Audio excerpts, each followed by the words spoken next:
Bonjour à tous, moi je suis Claire Morelli, je suis la coordinatrice pédagogique du L1 portail BG2S, donc de la première année de la licence que vous avez peut-être eu l'habitude d'appeler licence SVT, qui a changé de nom depuis 2 ans, qui n'existe plus en tant que SVT, vous allez comprendre pourquoi, et qui s'appelle maintenant BG2S. Alors je suis aussi accompagnée de la directrice du portail, Maëlle Jospin, qui répondra aux questions après si jamais... voilà. Alors, cette licence BG2S, elle fait partie de la licence STS, Sciences, Technologies, Santé, qui est donc la licence, entre guillemets, classique qu'on a à l'université et qui comprend plusieurs portails par matière qui sont les grandes thématiques scientifiques finalement que vous connaissez. Donc nous, portail BG2S, c'est tout ce qui est biosciences, géosciences, donc ex-SVT, mais il y a aussi le portail mathématiques et informatique dont voilà, les collègues ont déjà peut-être un peu parlé, et puis le portail BCSI, donc physique, chimie, sciences de l'ingénieur. Vous avez vu Myriam Perronnet tout à l'heure pour la partie LAS, PAS, qui est la directrice de ce portail. Et puis, bien évidemment, on a aussi un certain nombre de licences qui sont des licences peut-être moins connues, mais très prisées des étudiants, comme la licence Sciences pour la santé, et puis également des doubles licences. Voilà, donc on a, nous, une double licence maths-biologie, mais vous avez des doubles licences dans plusieurs parcours. Ces doubles licences, finalement, sont des parcours, entre guillemets, d'excellence, dans le sens où les étudiants vont avoir un petit peu plus de contenu qu'en ayant une licence classique. Ça leur permet d'acquérir une double compétence, mais il y a quand même un coût en termes d'investissement pour l'élève qui deviendra étudiant dans ces licences-là, puisque ce sont des formations donc un petit peu plus chargées pour permettre d'explorer de façon satisfaisante à la fois l'un et l'autre des domaines majoritaires qui ont été choisis. Alors, bien évidemment, pour la plupart de ces licences, nous avons un parcours accès santé qui vous a été présenté, donc je pense que là, maintenant, ça n'a plus de secret pour vous. Et puis, nous avons aussi des parcours aménagés. Ces parcours aménagés, ce sont des parcours qui permettent de faire la première année de licence en 2 ans, selon des modalités qui diffèrent un petit peu selon les différents portails, en termes de recrutement dans Parcoursup par exemple, mais ça correspond à ce que vous avez peut-être l'habitude de voir sur les réponses oui-si dans Parcoursup. Voilà. Donc les étudiants qui reçoivent une réponse oui-si à leur vœu Parcoursup sont pris dans ces parcours aménagés où la première année est étalée en 2 ans, on va en reparler un petit peu après. Alors, notre portail BG2S, lui, il donne accès, donc cette première année commune, elle comprend 3 licences qui lui sont adossées. Et ces 3 licences, ce sont là où on retrouve les appellations que vous connaissez, c'est-à-dire la licence Sciences de la Terre, la licence Sciences de la Vie et de la Terre, donc SVT, qui est en fait la licence généraliste pour le parcours enseignant, et ensuite la licence Sciences de la Vie, où on va avoir tous les parcours de biologie. Voilà. Donc le portail BG2S, finalement, regroupe ces 3 licences-là et on va le voir avec une spécialisation progressive. Alors la licence, qu'est-ce que ça veut dire pour un de vos élèves qui deviendrait étudiant en licence chez nous? C'est des enseignements de type varié. Donc on retrouve des choses que vous connaissez et que les enseignants de lycée pratiquent aussi dans leur classe, mis à part les cours magistraux en amphi, mais qui ne concernent finalement que 35% de l'enseignement global, en tout cas en BG2S. Et puis nous avons donc à peu près 15% de séances de travaux pratiques, qui sont souvent des gros paquets de 4 heures avec des thématiques ou alors des semaines de travaux pratiques sur des thématiques précises. Et puis nous avons 45% de travaux dirigés, ce qui correspond finalement à une classe de 35 étudiants et donc quelque chose en format similaire à ce que vous avez dans les classes en établissement dans le secondaire. Et on a aussi bien sûr des sorties de terrain, ça c'est vraiment propre à BG2S, puisque les sciences que nous étudions, que ce soit la biologie ou les géosciences, nécessitent d'aller sur le terrain, se documenter et puis acquérir une expérience d'identification, par exemple, des espèces végétales, animales, des roches, des études de paysage, etc. Ça correspond à peu près à 23 heures d'enseignement par semaine en présentiel, et ensuite, à ça se rajoute bien sûr le travail personnel de l'étudiant. Alors, pour accompagner les étudiants, souvent, c'est ce que les parents peuvent poser comme question quand vous les rencontrez, c'est-à-dire, mais oui, ils sont livrés à eux-mêmes à l'université. Alors, oui et non. Oui, ils sont livrés à eux-mêmes sur un campus qui est relativement grand. Vous l'avez expérimenté ce matin en venant ici. Mais par contre, ils sont quand même accompagnés, encadrés par des enseignants référents. Ces enseignants référents, ce sont des enseignants qui font ça, qui ont choisi d'accepter cette mission. Ils ne sont pas désignés d'office pour être enseignants référents. Et donc, ils vont suivre une trentaine d'étudiants pendant toute leur scolarité de licence pour les aider. Alors, au début, sur des problématiques très terre-à-terre. Je ne trouve pas tel amphi, je n'ai pas accès à mon emploi du temps, je ne comprends pas comment on peut accéder à telle plateforme de travaux pratiques. Et puis ensuite, rapidement, sur des problématiques beaucoup plus globales, c'est-à-dire l'orientation, les notes, les méthodes de travail, la perte de motivation pour certains, l'accès à la mission handicap qui est très présente chez nous pour les étudiants qui auraient des difficultés. Voilà, donc on suit les étudiants, on les accompagne, ils ont nos mails, nos numéros de téléphone souvent, et on les voit 2-3 fois dans l'année si tout se passe bien, et beaucoup plus si ce sont des cas particuliers qui nécessitent plus de suivi. Voilà, donc ils ont un interlocuteur privilégié, identifié tout au long de l'année. Et puis en parallèle, on a une super équipe de tutorat. Donc là, ce sont des étudiants qui sont du L3 jusqu'au Master 2 et qui font de l'enseignement par les pairs.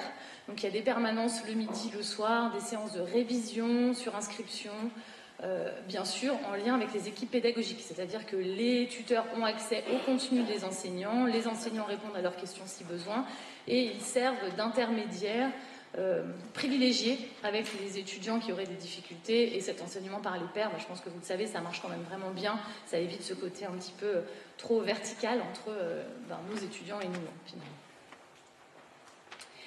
Alors, cette licence, donc, ces licences du portail BG2S, elles sont pluridisciplinaires. On a 20% d'enseignements transversaux qui sont communs à tout le monde. Il y a à l'intérieur de ça de l'anglais, du sport, du projet professionnel de l'étudiant, des compétences numériques, des compétences en français, comme Écrit Plus, qui est un peu l'équivalent du projet Voltaire. Et puis, donc, ça, c'est commun à tout le monde. Et nous, dans le portail BG2S, on a donc 80% d'enseignements scientifiques, avec des maths, de la physique et de la chimie, ça tout le monde voit à peu près ce que c'est en général, et puis la biologie et la géologie qui sont le gros de cette licence. Alors la géologie, ma collègue Cathy vous présentera juste après moi la partie géologie, mais voilà les thématiques qui sont enseignées en tout cas en première année.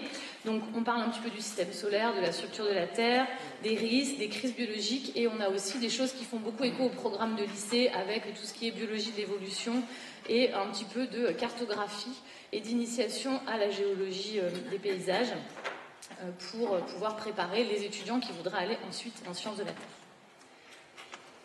Bien sûr, il y a aussi une grosse composante de biologie, et là, finalement, c'est peut-être la zone la plus floue pour les élèves de terminale qui voient les SVT comme un tout et n'ont pas encore conscience qu'à l'intérieur de ça, il y a énormément de thématiques différentes. Et donc là, on va un petit peu balayer tous les thèmes, donc la diversité des organismes, la physiologie humaine, animale, toute la génétique, la biologie cellulaire et la biochimie. Alors c'est cette pluridisciplinarité qui sous-tend la question qu'on a tout le temps, c'est-à-dire les spécialités qu'il faut prendre au lycée pour pouvoir venir en licence chez nous. Alors ça correspond à nos statistiques, c'est-à-dire la réalité, la cartographie finalement des spécialités suivies par nos étudiants. Et donc on voit que 78% d'entre eux avaient 2 enseignements de spécialités scientifiques en terminale. Et parmi ces 2, finalement, on a presque 90% de nos étudiants qui avaient la spécialité SVT en terminale. Mais vous voyez que ça n'est pas obligatoire. Après, bien évidemment, on classe tous les étudiants dans Parcoursup, donc même s'ils n'ont pas les bonnes spécialités, entre guillemets, ça n'est pas forcément problématique. Simplement, ils seront plus loin dans le classement, donc ils recevront une réponse dans Parcoursup, plus tardive. Ce qui peut des fois stresser les étudiants, enfin les élèves et les parents. Alors nous, ce qu'on recommande, du coup, c'est de suivre 3 enseignements de spécialité scientifiques en première et d'en choisir 2 en terminale.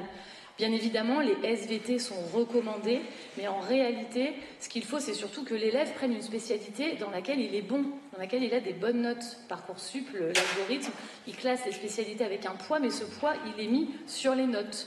Donc finalement, parfois, mieux vaut ne pas avoir exactement la bonne spécialité, mais être à l'aise et avoir de bonnes notes. Vous aurez du coup un meilleur classement. Alors, comment ça fonctionne dans Parcoursup? Maintenant, vous avez une présentation, vous êtes au top, vous avez toutes les informations. Donc, nous, comment est-ce qu'on nous trouve? On nous trouve en indiquant le nom du portail, c'est-à-dire BG2S, ou en indiquant le nom de la licence. Donc, SV, SVT ou ST. On retombe à ce moment-là sur le portail BG2S.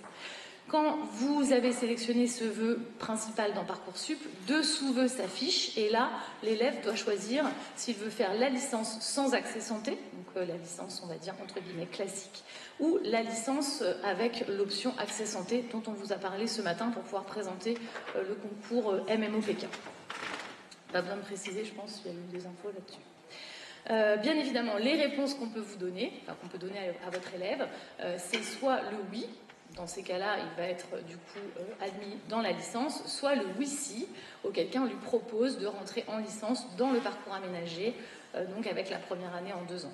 Alors nous, dans le portail BG2S, à l'entrée dans ce parcours aménagé, en étroite interaction avec le SOI et avec Madame Deplane, que vous avez vu, je crois, ce matin déjà, on questionne les élèves pour savoir, en tant qu'étudiants, est-ce qu'ils ont envie d'être là ou pas, et éventuellement, on fait une réorientation très précoce si on voit que certains ont eu une réponse oui-si, mais auraient mérité une réponse oui pour une raison X ou Y qui nous a échappé, ou inversement, beaucoup d'élèves sont pris en oui, et rapidement, après 1 semaine ou 2 de licence, se disent « mais en fait, je ne vais pas m'en sortir, ça va trop vite, il y a trop de choses », et dans ces cas-là, on les rebascule en oui-si. Voilà, donc l'équipe pédagogique est sur le pied de guerre les 2 premières semaines à la rentrée pour éventuellement réajuster un peu tout ça. Alors, il s'agit d'une spécialisation progressive, d'une orientation progressive. C'est bien pour ça qu'on a un portail et ensuite 3 mentions de licence. La première année, toutes les matières sont obligatoires, hein, donc vous avez, à part l'option santé ou pas, qui change la transversale, mais les 80% d'enseignements scientifiques sont les mêmes pour tous les étudiants, à une petite variante près, pour pouvoir un petit peu augmenter la part de géosciences par rapport à la part de biologie pour les élèves qui se destinent à des études en sciences de la Terre. Et puis ensuite, en 2e année, ils choisissent la mention, sciences de la vie, sciences de la Terre ou sciences de la vie et de la Terre. Et en 3e année, ils ont encore énormément de choix avec des parcours. Donc il y a plus d'une dizaine de parcours en sciences de la vie, il y a 2 parcours en sciences de la Terre. Donc énormément de choix en fonction des goûts finalement que l'étudiant a développés lors de ces 2 premières années. Alors, la demande du SOI, c'était de vous présenter les débouchés professionnels qu'il pouvait y avoir éventuellement avec ces licences, parce que souvent, ce qu'on entend dire, et puis le lieu commun, c'est de dire, en fait, quand on fait une licence générale, on peut faire soit chercheur, soit prof. Et finalement, les autres débouchés, pas forcément. Alors, oui et non, on peut faire chercheur, on peut faire enseignant, il n'y a pas de souci, mais il y a pas mal d'autres choses qui conditionnent. Et donc, le premier élément qu'il faut vraiment prendre en compte et mettre dans la tête finalement de nos élèves ou étudiants, c'est la durée d'études qu'ils veulent faire. Ça va vraiment conditionner le type de métier auquel ils vont pouvoir accéder. Donc, tout d'abord, si les élèves veulent faire des études courtes, simplement un bac+3, nos licences à nous, telles quelles, ne sont pas adaptées. Il faut absolument qu'en 3e année, ils fassent une licence professionnelle. Donc, on a beaucoup de parcours de licence professionnelle. Hein, c'était sur la diapo d'avant, je ne l'ai pas cité, mais on a 5 licences professionnelles à Lyon 1, mais il y en a plein ailleurs que Lyon 1. Et donc, il faut vraiment qu'ils profitent de cette dernière année de professionnalisation pour pouvoir accéder au marché du travail.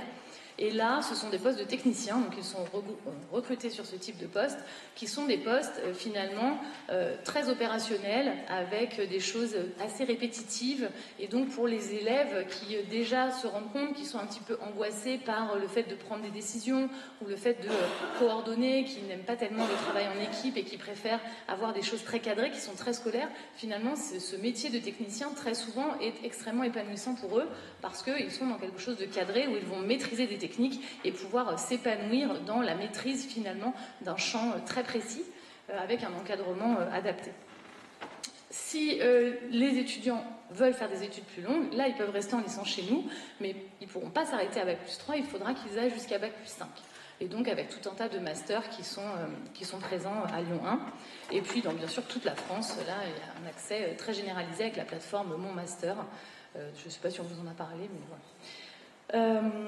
Dans ce cas-là, bien sûr, on est finalement sur le même niveau que ce que présentent les écoles d'ingénieurs. Donc c'est pour des métiers de cadre, d'encadrement technique, d'ingénierie. Et donc là, on est à l'interface entre l'opérationnel et la gestion de projet. sachant que dans l'industrie, la plupart du temps, pour la partie gestion de projet, chef de projet, il faut aller encore plus loin et donc avoir un doctorat, donc aller à Bac+8, où là, on est vraiment sur du management projet. Par contre, il faut avoir conscience, et les élèves doivent aussi s'en rendre compte, en tout cas quand ils deviendront étudiants, qu'à partir de ce niveau de qualification, il y a assez peu de manipulation, assez peu de terrain, assez peu d'opérationnel, et c'est beaucoup de management d'équipe, de gestion de budget, de projet. Donc c'est pareil, certaines personnes sont adaptées, ont le profil pour faire ce genre de tâches, aiment le management, aiment le travail en équipe. D'autres vont finalement plus s'épanouir en restant en lien avec la technique, par exemple avec un niveau ingénieur. Alors bien évidemment, au-delà de la durée d'études et du profil de l'étudiant, le domaine d'intérêt va jouer. Et avec cette licence adossée au portail BG2S, il y a énormément de champs disciplinaires accessibles. Donc toute la partie bien sûr biotechnologie, agroalimentaire, environnement, hein, on a un parcours sciences de l'environnement, la recherche bien sûr, l'enseignement, on en a parlé, tout ce qui est finalement la diversité animale, végétale, la gestion des ressources, des parcs naturels, etc.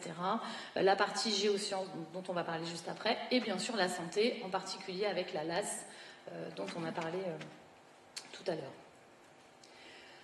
Pour chacun de ces domaines d'intérêt, finalement, il y a tout un tas de métiers qui sont non seulement dans la recherche ou dans l'éducation, mais aussi dans l'industrie. Donc, on a par exemple tout ce qui est chargé de recherche pharmaceutique, on a justement tout ce qui est dans la gestion pour les collectivités territoriales, de ressources naturelles, de parcs naturels, tout un tas de laboratoires d'études en biodiversité pour l'impact quand vous allez faire construire une autoroute, un pont. Il y a des cabinets maintenant on doit étudier l'impact de la biodiversité, du projet sur la biodiversité. Voilà, tous ces nouveaux métiers finalement sont accessibles par nos licences un peu spécialisées et les masters qui vont avec. Enfin, il y a énormément de postes qui finalement tiennent à des doubles compétences. C'est-à-dire que nos étudiants vont se former en licence sur des compétences en biologie, en géosciences, et ensuite vont aller, du coup, avoir une formation complémentaire pour pouvoir faire du marketing pharmaceutique par exemple, des affaires réglementaires et gérer les dépôts des brevets, pour pouvoir faire de la gestion de données. Il y a énormément de données dans toutes les analyses biologiques et donc il nous faut des informaticiens mais qui comprennent le type de données biologiques qu'ils sont en train d'analyser. Donc on a énormément de masters, double compétences, voilà, bio-marketing, bio-informatique, etc. et qui ouvrent aussi des perspectives dans des champs assez spécialisés où finalement il y a pas mal de postes disponibles. En bio-informatique notamment, on manque de bio-informaticiens, donc si vous avez des élèves motivés, indiquez-leur que cette voie, c'est la voie royale pour l'instant.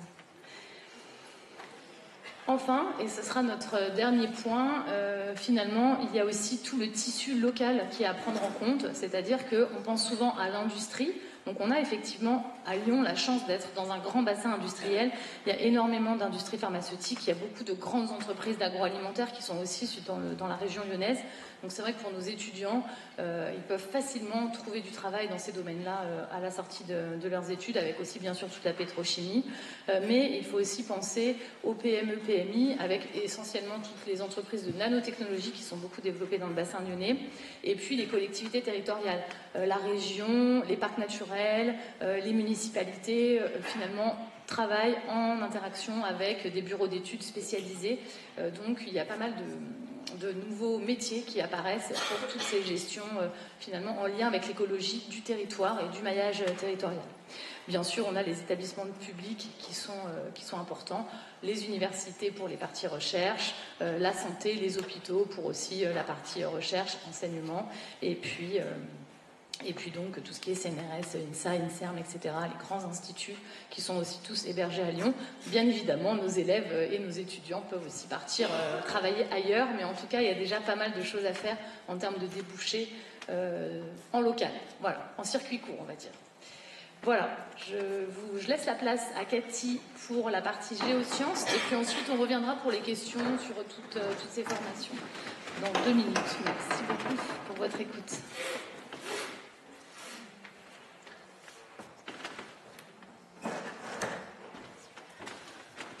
Merci Claire. Bonjour à tous. Alors moi je vais vous parler des débouchés et des formations en sciences de notre belle planète. Alors je le fais, on a un petit focus sur ces sciences de la Terre parce qu'on a moins d'étudiants qu'il n'y a de débouchés dans le secteur, ce qui est quand même un petit peu dommage. Surtout vu l'énorme problème que nous aurons à résoudre avec le réchauffement climatique dans les prochaines années. Je me présente rapidement. Alors, je suis enseignant-chercheur, donc à moitié enseignante ici. Je suis responsable de la formation en sciences de la Terre, c'est pour ça que je suis là. Et pour la moitié de mon temps, je suis chercheur et je travaille dans l'exploration spatiale. Je participe à piloter des robots sur Mars pour faire de la géologie. C'est ça que j'ai fait hier soir, par exemple. Et donc, pour ce faire, j'ai fait une formation scientifique à l'université, une licence de sciences de la Terre, un master de géophysique, un doctorat de planétologie. Je suis partie aux États-Unis et je suis enseignant-chercheur ici depuis. Alors, c'est des slides que je prépare pour les lycéens. Très souvent, je dis quel est le point commun entre ces 4 personnalités. On a le grand chef d'une mission à 2 milliards de la NASA, Ken Farley. On a quelqu'un là-bas qui dirige des sociétés, un regroupement de sociétés de dépollution des sols aux États-Unis. La présidente de l'Académie des sciences américaine, ou alors, j'espère que vous la connaissez tous, Valérie Masson-Delmotte. Le point commun de ces 4 personnalités, c'est qu'ils ont tous fait des études de sciences de la Terre. Parce que les sciences de la Terre, c'est vraiment l'ensemble du système Terre.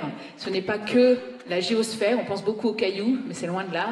Les sciences de la Terre, c'est bien sûr les cailloux en partie, mais c'est aussi l'atmosphère et l'hydrosphère. Donc les océans, les masses d'air, le climat, etc. Et on a un vaste champ d'outils aussi pour analyser ces sciences de la Terre, ce qui fait que c'est très pluridisciplinaire. On a des collègues, moi, ils sont très proches de la biologie, ils sont paléontologues, d'autres qui sont plus chimistes, on analyse un certain nombre d'échantillons. Enfin bon, donc c'est des techniques et c'est vraiment une science très transdisciplinaire. Et en termes de profil, pour les futurs, les jeunes et les lycéens, il y en a pour tous les goûts. Il y en a qui ont un profil très explorateur dans leur travail, qui vont prendre des échantillons, analyser des sols, voilà, aller chercher des échantillons de glace, faire des campagnes en mer. Voilà. Ça, c'est pour le côté très explorateur, qui aime être dehors. Il y a les rats de laboratoire, on en a beaucoup, qui font beaucoup d'analyses, de caractérisation de matériaux, d'analyse de pollution de l'eau, analyse de l'air, pollution de l'air, etc. Et puis, il y a on a mis les geeks, mais il paraît qu'il ne faut pas dire ça parce que c'est connoté. Disons que ceux qui aiment les digital addicts, je me mettrais dans cette case-là.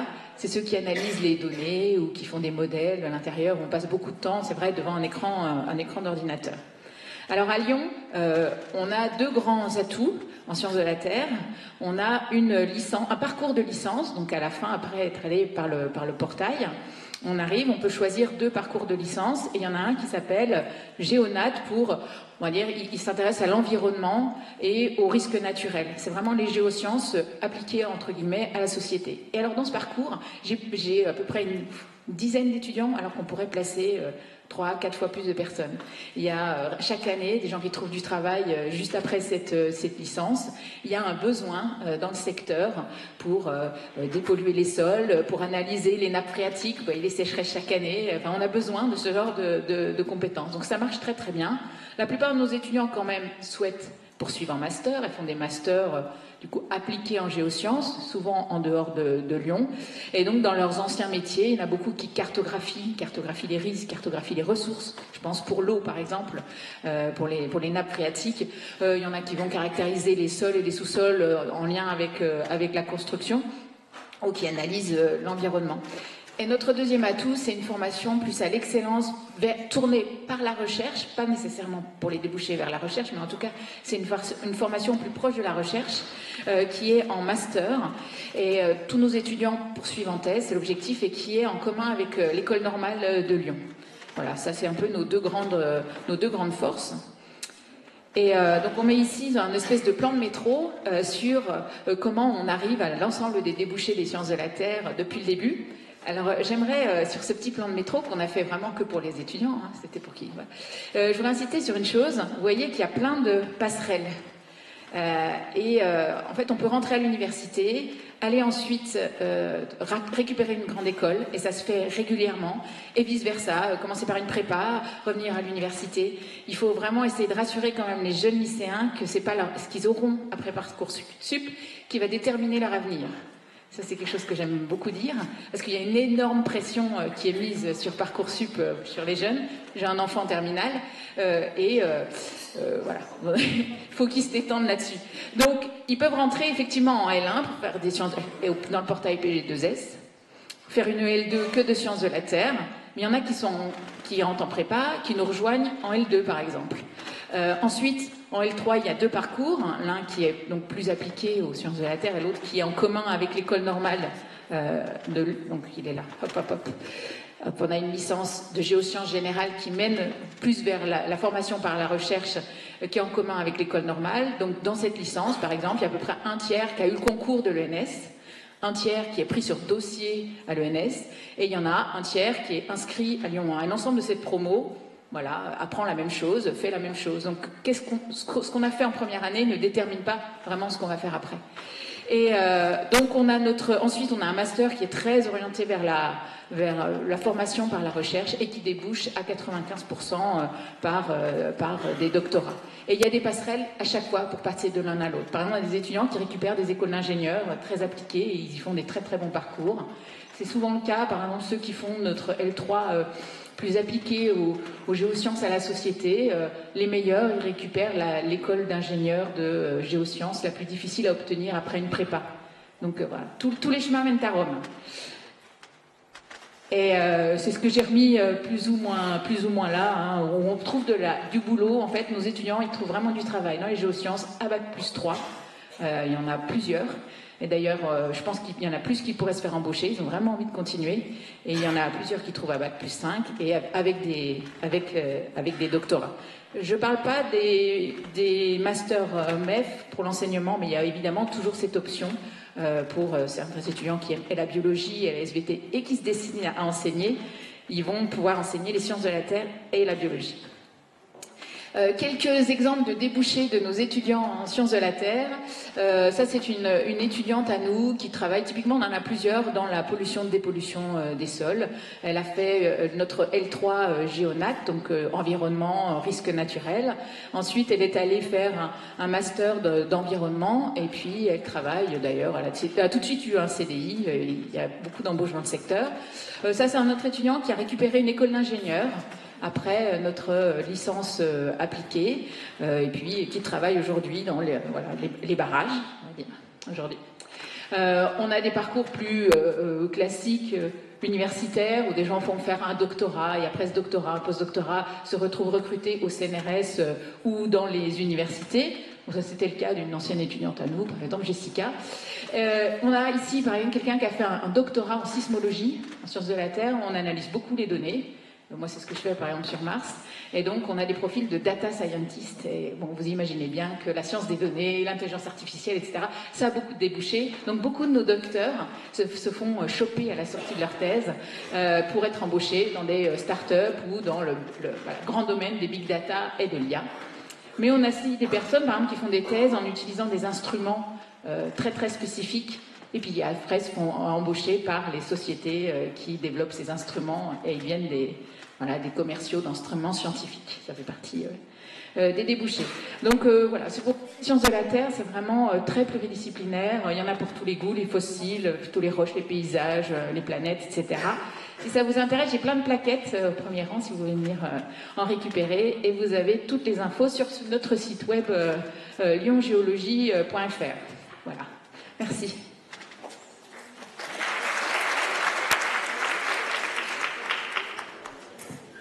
On s'est laissé du temps pour les questions, donc on va prendre la même règle.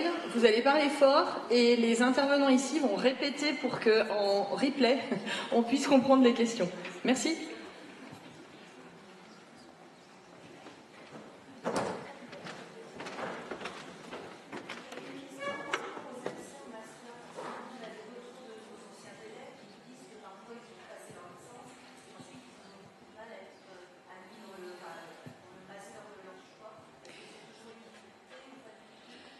Si, ça peut. C'est vrai qu'il y a une sélection en master.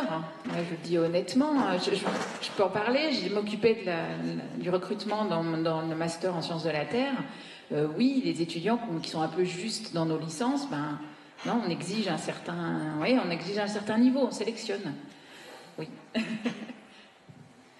En fait, les masters, il faut savoir qu'ils ont les mêmes intitulés dans toute la France. Et donc, en général, quand les étudiants ont du mal, des fois, c'est qu'ils ont du mal parce qu'ils veulent ce master-là dans cette ville-là. Mais au global, effectivement, à Lyon, on a la réputation dans nos masters d'être assez sélectifs, assez exigeants. Et c'est vrai que même nos propres étudiants, on prend ceux qui ont finalement des bons dossiers.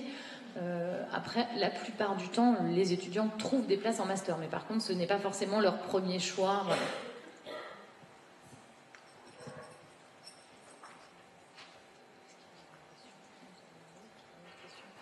On m'avait demandé à la pause de donner une information par rapport à Parcoursup, donc j'en profite le temps que... sur les lettres de motivation. Les lettres de motivation, certaines formations les ont supprimées et nous, à l'université, on l'a maintenue, alors même que si vous allez voir justement en bas de page, comme on vous l'a dit dans Parcoursup, vous verrez que ce n'est pas notre critère obligatoire de sélection. Et en fait, on les maintient, non pas qu'on ait besoin de quelque chose un peu type CV, où on nous brosse dans le sens du poil pour dire que c'est super de venir chez nous, mais plutôt de vraies informations sur le parcours de l'élève, en particulier quand le parcours est atypique. Donc ces lettres de motivation, la plupart du temps, on ne les ouvre pas.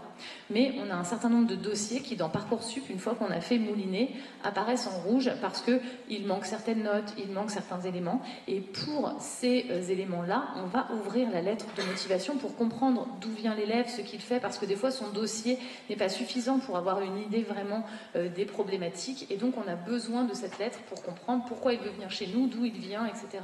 Et pour pouvoir analyser le dossier de façon plus efficace. Voilà. Donc c'est pas forcément un critère de sélection négatif, on va dire. On va pas contre-sélectionner quelqu'un qui aurait une lettre de motivation pas adaptée. Par contre, on s'en sert vraiment dès qu'il y a un profil un peu atypique pour mieux cerner l'élève futur étudiant. À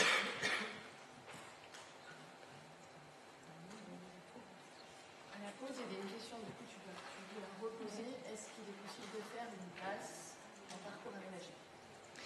Alors, la question de la LAS en parcours aménagé, voilà. Alors, le parcours aménagé ne donne pas accès à la LAS directement, c'est-à-dire que les élèves qui deviennent des étudiants en parcours aménagé font leur première année classique. Par contre, ils peuvent postuler en LAS en L2, puisque vous l'avez vu, la LAS est accessible aussi en deuxième année. Et donc, selon leurs résultats, de la même façon que les élèves qui sont étudiants ensuite en L1 classique peuvent postuler en L2 pour rejoindre l'accès santé s'ils n'ont pas été pris à l'issue de Parcoursup ou s'ils n'avaient pas cette volonté-là en arrivant dans les études supérieures.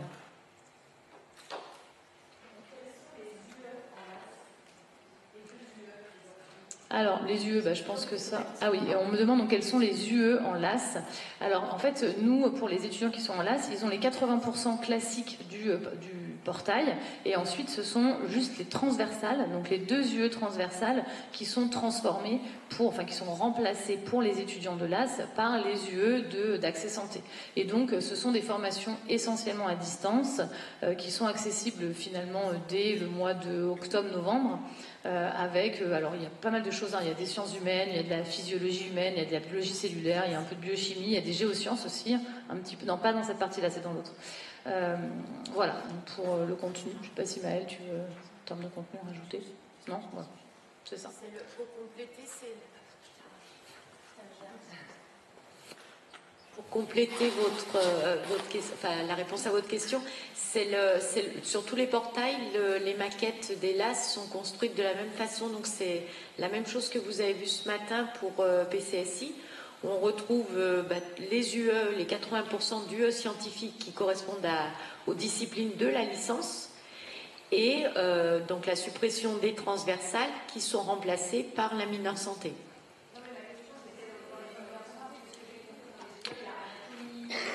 Oui, mais ça c'est, je vais dire, on l'a, si vous voulez, on peut l'afficher, mais bon, de toute façon, les étudiants n'ont pas le choix sur les mineurs qui vont suivre.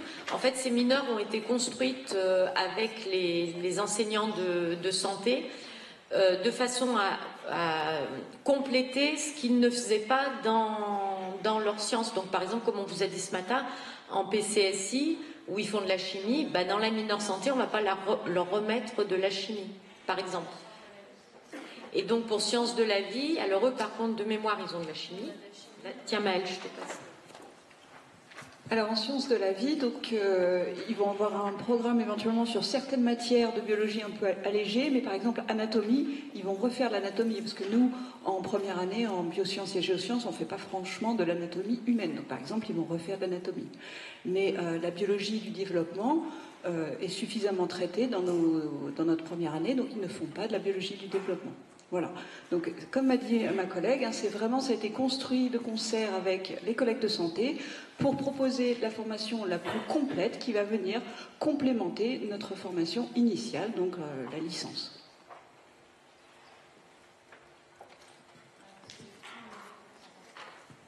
Là, du coup, vous avez la maquette. Hein, je pense, Marianne, c'est celle-là que tu as. Voilà. C'est la première UE de santé. Donc ça, c'est la première, voilà, l'UE 1. Et ensuite, l'UE 2. Alors là, voilà, c'est celle-ci. Juste par rapport à BG2S, c'est la 1A. Bah, si tu reviens en arrière. Voilà. En BG2S et PCSI, ils suivent la A. Ça, c'est la première UE. Donc ça, c'est commun. Et après, au printemps, donc en PCSI, ils suivent la E. Et toi? Et en BG2S, la D. Voilà. Donc, vous voyez, en BG2S, ils refont de la chimie et de la biophysique. Mais ça, on ne va pas le refaire en PCSI, typiquement. Voilà. Par contre, nous, ils ne font pas de biologie cellulaire en PCSI. Ils ne font pas de biochimie. Donc ça, on leur met dans la mineure santé. Voilà. On peut rajouter, s'il y en a que ça intéresse, la correspondance par différents portails des UE. Ça peut être rajouter une diapo et comme ça, dans la communication, vous le mettrez. On va même vous annoncer une très très bonne nouvelle. Sarah, chargée des relations lycée-université, est en train de travailler sur une fiche qui s'appelle la mineure santé. Bravo Sarah.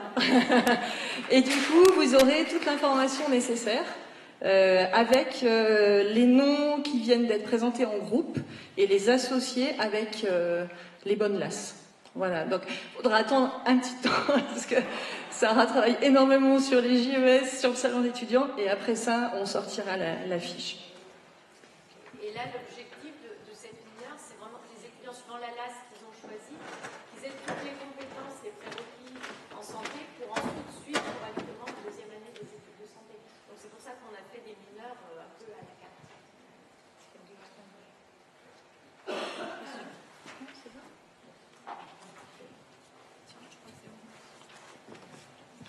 Merci beaucoup aux intervenantes.